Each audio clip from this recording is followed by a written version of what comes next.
In this video, I'm going to show you how to cast YouTube from your PC to your TV.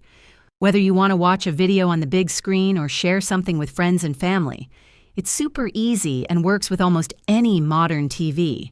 Whether it's a smart TV or connected with a streaming device like Chromecast, Roku, or Apple TV. If you're using Google Chrome, just click the three dots in the top right corner, hover over Cast, and select the device you want to cast to, like your TV or streaming stick.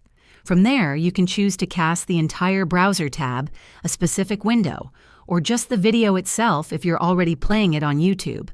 Another option is Windows 10 or 11's built-in cast feature. Just open the Action Center, click Connect, then pick your TV or streaming device from the list. Once connected, open YouTube in your browser and hit play, and it'll stream directly to your TV.